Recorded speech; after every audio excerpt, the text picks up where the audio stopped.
मैं खुद एक ओबीसी वर्ग से आती हूँ। अगर एक ओबीसी वर्ग एक एससी एसटी वर्ग के साथ भेदभाव करेगा तो क्या यूजीसी उस पर भी संज्ञान लेगी? क्या उसे भी प्रूफ करने के लिए वहां पे बैठे रहेगी या सिर्फ सामान्य वर्ग को ही टारगेट किया जाएगा? Honourable chief justice of India ने कहा कि मैं भी कॉलेज में रहा हूं, मैं भी एक स्टूडेंट रहा हूं, हॉस्टल में रहा हूं, मैंने ऐसे कोई डिस्क्रिमिनेशन को नहीं देखे कि आप कास्ट वाइज बांट दीजिए। क्या इस नियम ला के वो दो वर्गों को बांटना चाहते हैं? अखंड भारत हम कहते हैं, तो अखंड भारत में इतनी छोटी छोटी बातों पे भेदभाव क्यों की जा रही है? यूजीसी के नए नियमों पर सुप्रीम कोर्ट ने रोक लगा दी है। मेरे साथ में सुप्रीम कोर्ट के एडवोकेट का पैनल है, इनसे जानते हैं क्या कुछ कहा सीजेआई सर ने। मैम क्या नाम है आपका? वानी गोपाल जी। वानी जी, किस तरीके से देखती हैं आज आप एक बहुत बड़ी जीत मानती हैं या किस तरीके से देखती हैं? जी, मैं इसे एक ऐतिहासिक जीत मानूंगी, क्योंकि हमारा देश धर्मनिरपेक्ष जाति निरपेक्ष होना चाहिए, किसी भी तरह की भेदभाव नहीं होनी चाहिए। और हमारे सीजीआई ने एक बार फिर गार्जियन की तरह इस मुद्दे पे अपनी राय देके ये साबित कर दिया है कि किसी भी तरह की तानाशाही या भेदभाव किसी भी वर्ग के साथ नहीं चलेगी। इसमें आपको आपत्ति क्या थी सबसे ज्यादा? हमें आपत्ति ये थी कि क्या मुझे पर्सनली जो आपत्ति थी कि मैं खुद एक ओबीसी वर्ग से आती हूँ। अगर एक ओबीसी वर्ग एक एससी एसटी वर्ग के साथ भेदभाव करेगा तो क्या यूजीसी उस पर भी संज्ञान लेगी? क्या उसे भी प्रूफ करने के लिए वहां पे बैठे रहेगी या सिर्फ सामान्य वर्ग को ही टारगेट किया जाएगा? तो ये आपको सबसे बड़ी आपत्ति थी। आज सीजीआई ने क्या कहा? सीजीआई ने ये कहा कि इस नियम में जो 3C को लाया गया, ऑलरेडी 3E था, तो उसमें C को लाने की जरूरत क्या थी? और यह भी अस्पष्टता और इसमें नियम में साफ कमी मानी गई है इस चीज में। और इसमें सीजीआई ने यह भी कहा कि कहीं ना कहीं उन्हें भी कभी ना कभी अपने जीवन में जातिगत टिप्पणी के शिकार वो भी हुए हैं। सामान्य वर्ग के? जी, सामान्य वर्ग के लोग। आप क्या कहेंगे सर? जी, मैं नरेंद्र कुमार शुक्ला। मेरे साथ जैसा कि हमारी काउंसिल वानी गोपाल जी हैं, जो खुद ओबीसी कैटेगरी से हैं और मैं सामान्य कैटेगरी से हूँ। मैडम ने भी बताया, यह पूरे समाज के लिए एक काला कानून था। केवल यह किसी वर्ग के लिए नहीं बल्कि पूरे समाज के लिए एक काला कानून था। यह इसलिए काला कानून था कि जो हमारी प्रेम परस्पर की भावनाएं थी, कॉलेज में एक अलग एटमॉस्फेयर होता है और बच्चों में एक अलग प्रेम होता है, दोस्ती होती है, यारी होती है, उनका एक ग्रुप होता है। मुझे तो लगता है कि जो जेनजी आज मुद्दा चला हुआ था, उससे डर के उनको बांटने के लिए सरकार ने ये काला कानून लाया। और यह काला कानून यदि पूरी तरीके से लागू हो जाता तो शायद ही पूरे देश में कोई एक साथ बैठ पाता, खा पाता, उठ पाता। आज भी हमारे चैम्बर में, ग्रुप में, स्कूल कॉलेजों में कोई भी बच्चा किसी बच्चे के टिफिन से निवाला खा लेता है, चाहे वो ओबीसी का हो, चाहे जनरल का हो, चाहे जो। लेकिन ऐसे कानून से तो एक दूसरे के मन में एक भावना, एक अलग प्रकार का मनोविकार पैदा होगा, जिससे कि वह आपस में बंट जाएंगे। और जब बंट जाएंगे तब क्या होगा? तब हमारा समाज कहाँ जाएगा, कैसा होगा? एक तरफ हम बात करते हैं अनेकता में एकता की, दूसरी तरफ हम खुद बांट रहे हैं। तो ऐसा नहीं होना चाहिए। और हम धन्यवाद देंगे हमारे सुप्रीम कोर्ट के सीजीआई सर को कि उन्होंने पूरी तरीके से इस काला कानून को स्थगित कर दिया, इस पर रोक लगा दी है। फिर पुनः इसकी सुनवाई मार्च में है और मुझे भरोसा भी है, विश्वास भी है कि मैं चाहता हूं कि इस पे कोई अमेंडमेंट हो या पूरी तरीके से यह काला कानून रद्द ही कर दिया जाए। जो 2012 का यूजीसी कानून है वही लागू हो और यह होना चाहिए। या आप मानते हैं कि यूजीसी ने जल्दबाजी कर दी? हाँ, जल्दबाजी कर दी। यूजीसी में जल्दबाजी कर दी और यह जल्दबाजी ठीक नहीं है। जल्दबाजी में ही इतने जल्दी आनंद फानंद में फैसला बना दिया। ठीक उसी प्रकार जैसे किसी बंदर को तलवार दे दिया जाए और वह तलवार से कौन कटेगा कौन नहीं कटेगा, ये तो बंदर को क्या पता कि तलवार से क्या होगा। तो ये कानून पूरी तरीके से गलत है।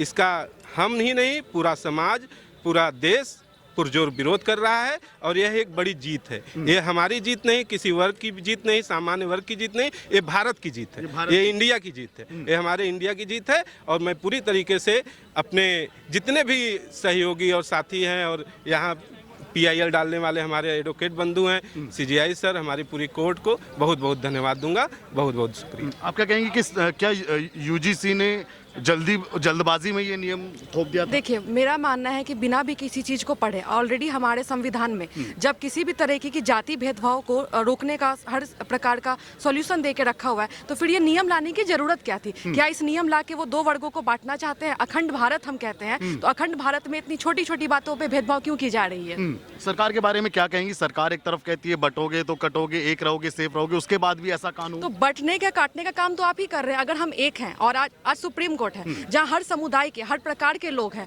तो फिर हम उस यूजीसी के नियम, जहाँ एक, जब मैं कॉलेज में थी तो मुझे तो कभी जातिगत भेदभाव की टिप्पणी के शिकार मैं तो नहीं हुई। मैं अपने कॉलेज में टॉपर थी, मुझे तो नहीं लगा कभी किसी ने मुझ पर जातिगत टिप्पणी की होगी। मेरे दोस्त हैं, वो एससी हैं, एसटी हैं, जनरल हैं, ओबीसी हर हैं। जब भारत एक है, भारतवासी एक है, तो फिर ये नियम लाके लोगों को बांटने का क्या साजिश रचा जा रहा है मुझे नहीं पता। आप ओबीसी होने के बाद भी इस नियम के खिलाफ में थी, इसका सबसे बड़ा कारण क्या कि आप इसके विरोध में थी? क्योंकि मैंने कितने सारे ओबीसी को देखा है एससी एसटी लोगों पे जातिगत टिप्पणी करते हुए, तो ये मेरे अंदर एक था कि नहीं भाई, जब अगर कुछ गलत होता है तो फिर हम बोलते हैं कि हाँ वो गलत है, लेकिन जब गलत नहीं हो रहा है तो फिर किस बात पे बोल रहे हैं कि गलत है। जो स्टूडेंट जो परेशान थे उनको आप क्या कहना चाहेंगे, उनके हक में कुछ दो शब्द? देखिए, मैं अपने सारे छात्राओं को ये कहना चाहूँगी कि आप किसी भी समुदाय से हैं, अगर आप कॉलेज में जाते हैं, यूनिवर्सिटीज़ में जाते हैं, तो पहले से वहाँ पे नियम दिया रहता है कि किसी भी तरह की आपको परेशानी होती है तो आप वहाँ जाएं, एचओडी को कंप्लेन करें, डीन को कंप्लेन करें। लेकिन ये नियम आने के बाद एक सामान्य वर्ग का बच्चा कभी चाह के भी नहीं जा पाएगा कि मैं जाके कंप्लेन करूं, उसे हमेशा यही डर लगेगा कि कहीं मैं ना फंस जाऊं। तो आप मानते हैं कि आज बहुत बड़ी जीत है आप जैसे लोगों को भी और जो लाखों स्टूडेंट हैं उनके? देखिए, बात मेरे जैसे या उनकी नहीं है, बात हम सब की है। अगर भारतीय एक है तो हम सब की जीत होनी चाहिए। क्या कहेंगे सर आप? देखिए, ये जो मैटर है, ये ऑनरेबल सुप्रीम कोर्ट और सीजेआई सर का बहुत बहुत धन्यवाद। सामान्य समाज के जो बच्चे हैं, जो भी एक भारत की तरफ से, भारत के जितने बच्चे मैं कह रहा हूँ, और जिनका शोषण हो सकता था, उन्होंने घर के बच्चों की तरह समझा। और सीजेआई साहब का जो निर्णय रहा बहुत ही शानदार रहा। मेरे साथ में यूजीसी के नए कानून के खिलाफ में पीआईएल डालने वाले एडवोकेट हैं विशाल सिंह जी। इनसे जानेंगे कि आज किस तरीके से देखते हैं जो फैसला आया है, कितनी बड़ी जीत इसको मानते हैं। विशाल जी, आज आप मानते हैं कि एक बहुत बड़ी जीत हुई है आपकी? देखिए, ये जीत मैं सिर्फ सवर्ण समाज की या सामान्य समाज की नहीं मानता हूँ, समाज के हर उस वर्ग के लोगों की मानता हूँ जो इस समाज में रहते हैं। कई सारे ओबीसी और एससी एसटी के लोग भी आए थे, उनका भी साफ तौर पर कहना था कि इस कानून के तहत हमें कॉलेजेस में दूसरे और हीन भावना से देखा जाएगा, हमसे कोई बातचीत नहीं करेगा, हमसे कोई अपने संबंध को नहीं रखेगा, तो हम ऐसे कानून को नहीं चाहते हैं। दूसरी बात मैं इस पे कहना चाहूँ, ऑनरेबल सुप्रीम कोर्ट ने बहुत ही रीजनेबल ऑर्डर दिए हैं और उनकी जो टिप्पणी थी बहुत ही तल्ख थी इस कमेटी के प्रति और सरकार के प्रति। Honourable chief justice of India ने कहा कि मैं भी कॉलेज में रहा हूं, मैं भी एक स्टूडेंट रहा हूं, हॉस्टल में रहा हूं, मैंने ऐसे कोई डिस्क्रिमिनेशन को नहीं देखे कि आप कास्ट वाइज बांट दीजिए। किसी के साथ भी भेदभाव हो सकता है। यूजीसी का रूल 2012 जिसमें सेक्शन 3 में बात कही जाती है कि किसी के साथ भेदभाव हो, irrespective of caste, irrespective of gender, उसको कमेटी के पास जाने का अधिकार है। और 2026 के रूल में भी वो नियम है 3E में,